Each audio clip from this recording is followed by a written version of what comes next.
Overall ಜರ್ನಿಗೆ ಪ್ರಾರಂಭ ಅಂತಂದರೆ ನಿಜವಾಗ್ಲೂ ನನಗಿಂತ ಹೆಚ್ಚು ಜೈಶಂಕರ್ ವಿಜಯ ಕರ್ನಾಟಕಕ್ಕೆ ಋಣಿಯಾಗಿರಬೇಕು. ಯಾಕಂದರೆ ವಿಜಯ ಕರ್ನಾಟಕದಲ್ಲಿ ಮಾಡಿದಂಥ ಒಂದು ಶಾರ್ಟ್ ಫಿಲ್ಮ್ ಫೆಸ್ಟಿವಲ್, ಆ ಫೆಸ್ಟಿವಲ್ಗೆ ನಾನು ಜೂರಿಯಾಗಿ ನನ್ನನ್ನು ಕರೆದಿದ್ದರು, ಕೋವಿಡ್ಗಿಂತ ಮುಂಚೆ ಆಗಿರುವಂಥದ್ದು. ಸೊ ಆಗ ನಾನು ಹೋದಾಗ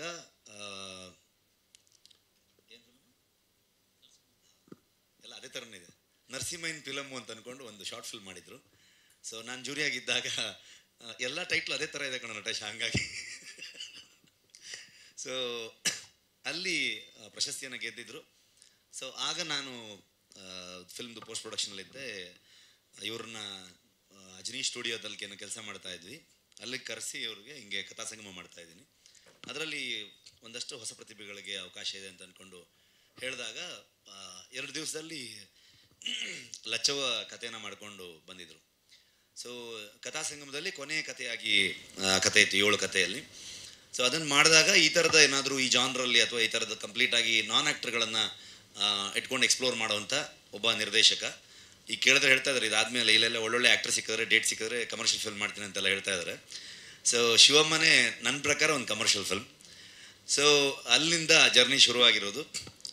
ಒಂದು ಅವ್ರದ್ದೇ ಊರಿಗೆ ಹೋಗಿ ನಾನು ಒಂದೇ ಒಂದು ಸಲ ವಿಸಿಟ್ ಮಾಡಿರೋದು ಊರಿಗೆ, ಶೂಟಿಂಗ್ ಆಗ್ತಿರ್ಬೇಕಾದ್ರೆ. ಇಡೀ ಊರನ್ನು ಕಾಸ್ಟ್ ಮಾಡಿ ಅವ್ರಿಗೆ ರಿಹರ್ಸಲ್ಸ್ ಮಾಡಿ ವರ್ಕ್ಶಾಪ್ಗಳನ್ನ ಮಾಡಿ, ಸೊ ಅಲ್ಲಿನ ಎಲ್ಲರ ಸಹಾಯವನ್ನು ತಗೊಂಡು ಅದೇ ಲೊಕೇಶನ್ಸಲ್ಲಿ ಬೇಸಿಕಲಿ ಒಂದು ಎರೆಹಂಚನಾಳದ ಗ್ರಾಮಸ್ಥರು ಸೇರ್ಕೊಂಡು ಮಾಡಿರುವಂಥ ಸಿನಿಮಾ ಅಂತ ಹೇಳೋದಕ್ಕೆ ನಾನು ಇಷ್ಟಪಡ್ತೀನಿ. ಹಾಗಾಗಿ ಈ ಸುಮಾರಷ್ಟು ಹೀರೋಯಿನ್ಗಳನ್ನು, ಆರ್ಟಿಸ್ಟ್ಗಳನ್ನು ಇಂಟ್ರೊಡ್ಯೂಸ್ ಮಾಡಿದ್ದೀನಿ.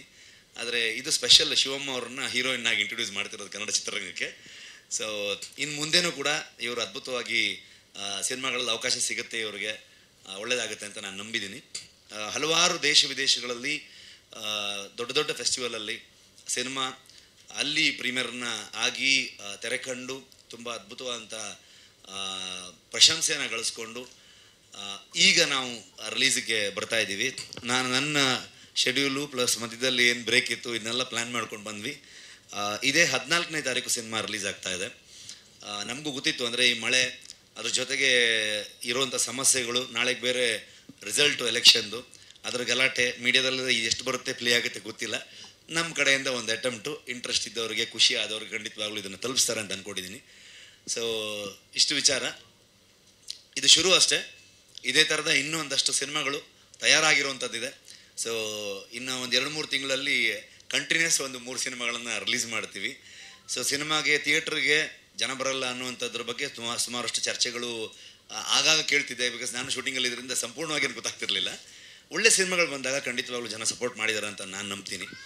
ಸೊ ಒಂದು ಅಚ್ಚ ಕನ್ನಡದ ಸಿನಿಮಾ, ಇಂಥ ಸಿನಿಮಾಗಳಿಗೆ ನೀವು ಸಪೋರ್ಟ್ ಮಾಡಿದ್ರೆ, ಅಂದರೆ ನಾನು ನಂಬೋದು ಯಾವುದೋ ದೊಡ್ಡ ಸಿನಿಮಾಗಳು ಅಥವಾ ಪ್ಯಾನ್ ಇಂಡಿಯಾ ಆದಾಗ ಅದಕ್ಕೆ ಆಗುವಂಥ ರಿಸೆಪ್ಷನ್ ಏನಿದೆ, ಅಥವಾ ಒಂದು ದೊಡ್ಡ ಸ್ಕೇಲಲ್ಲಿ ಮಾಡಿದ ತಕ್ಷಣ ಮಾತ್ರ ಅದು ಸಿನಿಮಾ ಅಂತಲ್ಲ, ಇದು ಕೂಡ ನಿಮ್ಮನ್ನು ಎಂಟರ್ಟೈನ್ ಮಾಡುವಂಥ, ನಿಮ್ಮನ್ನು ಗೇಜಿಗಾಗಿ ಇಟ್ಕೊಳ್ಳುವಂಥ ಒಂದು ಸಿನಿಮಾ ಆಗುತ್ತೆ. ಜೊತೆಗೆ ಸಮಾಜಕ್ಕೆ ಒಂದು ಒಳ್ಳೆಯ ವಿಚಾರವನ್ನು ತಲುಪಿಸೋದು ಕೂಡ. ಹಾಗಂತ ಈ ಸಿನಿಮಾ ಬರೀ ಮೆಸೇಜ್ ಓರಿಯೆಂಟೆಡ್ ಆಗೇ ಇರುತ್ತೆ ಕೇಳಿದ್ರೆ, ಸಂಪೂರ್ಣವಾಗಿ ಎಂಟರ್ಟೈನ್ಮೆಂಟ್ ಇದೆ. ಯಾಕಂದ್ರೆ ನಾನು ಸಿನಿಮಾ ನೋಡಿದ್ದೀನಿ. ಸೊ ಬೆಂಗಳೂರು ಫೆಸ್ಟಿವಲಲ್ಲಿ ನನಗೆ ಜನರಿಗೆ ಹೇಗೆ ಅನಿಸ್ಬೋದು ಅಂತ ನನಗೆ ನಂಬಿಕೆ ಬಂದಿದ್ದು ಬೆಂಗಳೂರು ಇಂಟರ್ನ್ಯಾಷನಲ್ ಫಿಲ್ಮ್ ಫೆಸ್ಟಿವಲಲ್ಲಿ ಇದನ್ನು ಶೋ ಆದಾಗ ಅಲ್ಲಿ ಆಡಿಯನ್ಸ್ ರೆಸ್ಪಾನ್ಸ್ ಏನಿತ್ತು, ಅದು ಕೂಡ ಒಂದು ವಿಡಿಯೋ ನಾವು ರಿಲೀಸ್ ಮಾಡಿದ್ವಿ. ಅಲ್ಲಿ ಸಂಪೂರ್ಣವಾಗಿ ಜನ ಇದನ್ನು ಎಂಜಾಯ್ ಮಾಡಿದ್ದು ನೋಡಿದಾಗಲೇ ನಮಗೆ, ಇಲ್ಲ ನಾವು ಥಿಯೇಟ್ರ್ ತೊಗೊಂಡು ಹೋಗ್ಬೋದು, ಇದನ್ನ ಮೊದಲು ಇತ್ತು ಬಟ್ ಥಿಯೇಟ್ರ್ ತೊಗೊಂಡೋಗ್ಬೇಕಂತ, ಅದನ್ನು ನೋಡಿದಾಗ ಇನ್ನೂ ಸ್ಟ್ರಾಂಗ್ ಆಯ್ತು ನಮಗೆ ಇಡೀ ತಂಡಕ್ಕೆ. ಸೊ ಹಾಗಾಗಿ ಆ ನಂಬಿಕೆಯಿಂದ ಇಡೀ ತಂಡದ ಜೊತೆಗೆ ನಾವು 14ನೇ ತಾರೀಕು ಥಿಯೇಟ್ರಿಗೆ ಬರ್ತಾ ಇದ್ದೀವಿ. ತುಂಬ ದೊಡ್ಡ ರಿಲೀಸ್ ಇರೋಲ್ಲ, ವೆರಿ ಮಿನಿಮಮ್ ಶೋಸ್ಗಳನ್ನು ಇದು ಮಾಡ್ತೀವಿ. ಯಾಕಂದರೆ ನಿಮಗೆ ಗೊತ್ತಿವತ್ತು ಮಲ್ಟಿಪ್ಲೆಕ್ಸ್ ಕೆಲವು ಕಡೆಗೆ ಹೆಂಗಾಗಿದೆ ಅಂತಂದರೆ, ನಮ್ಮಲ್ಲಿ ಹೇಳ್ಬೋದಾ ಬೇಡ ಗೊತ್ತಿಲ್ಲ, ಈಗ ಇತ್ತೀಚೆಗೆ ಏನಾಗಿದೆ ಅಂದರೆ ಸಿನಿಮಾ ನೋಡೋರಿಗಿಂತ ಸಿನಿಮಾ ಮಾಡೋರು ಜಾಸ್ತಿ ಆಗಿದ್ದಾರೆ. ಹಾಗಾಗಿ ವಾರಕ್ಕೆ 7 ಸಿನಿಮಾ, ಈ ಥರದಲ್ಲಿ 8 ಸಿನಿಮಾ ಈ ಥರದಲ್ಲಿ ರಿಲೀಸ್ ಆದಾಗ ಜನರಿಗೆ ಯಾವ್ದು ಇಂಟ್ರೆಸ್ಟಿಂಗ್ ಅನಿಸುತ್ತೆ. ಯಾಕಂದರೆ ನೀವು ಇವತ್ತು ಶಾರ್ಟ್ ಫಿಲ್ಮ್ ಎಷ್ಟು ನಡೆಯುತ್ತೆ, ರೀಲ್ಸ್ಗಳು ಎಷ್ಟು ಮಾಡ್ತಾರೆ, ಆಡಿಯನ್ಸು ಫುಲ್ ಬ್ಯುಸಿ ಆಗಿಬಿಟ್ಟಿದ್ದಾರೆ ಅವ್ರದ್ದೇ ಒಂದು ರೀತಿ ಶೂಟಿಂಗಲ್ಲಿ.